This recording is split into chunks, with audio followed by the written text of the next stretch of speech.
गुम होता है तो फिर उसे किसी भी चीज़ की परवाह नहीं होती। इसको बहुत अच्छे तरीके से मुनव्वर राना साहब ने बयान किया है और वादे कर दिया है कि माँ का रुतबा, माँ का मकाम, कुरान और हदीस की रोशनी में उन्होंने बड़े अच्छे अच्छे शेर कहे। उसी की झलक आप देख रहे थे साहिब साहब के कलाम में। वो कह रहे थे, गर खुदा इख्तियार दे मुझको, माँ तेरे सदके दो जहान कर दूँ। अच्छा शेर था कि ये उम्मीद होती है। कभी किसी ने शेर कहा था कि खुदा अगर मुझे बा इख्तियार कर देता, खुदा अगर मुझे बा इख्तियार कर देता, या रसूल अल्लाह तेरे कदमों पे दो आलम निसार कर देता। यह माँ की बात थी।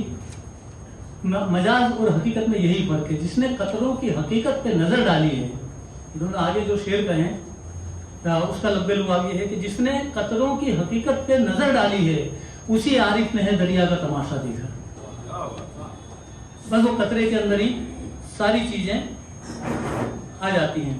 क्योंकि उन्होंने जो कहा कि दावा खुदा शनासी का दावे से पेशतर, वहमो गुमा को छोड़ हकीकत की बात है। तो हकीकत में जो है वो इनकार ही है। और वो हकीकत से लोग आशना करा रहे थे कि हकीकत क्या है। तो वो हकीकत यही है कि जिसने कतरों की हकीकत पे नजर डाली है, उसी आरिफ ने है दरिया का तमाशा देखा। वो फरमा रहे थे, हम डूबने वालों को तो तिनका भी बहुत है। मैं आज के दौर में इस शेर को गलत मान लूंगा, क्योंकि अब वो दौर नहीं रहा कि तिनका जो सहारा बन जाता है। अब तो जो सहारे रहते हैं पशे पर्दा, हमें उनके इशारे लूट लेते हैं।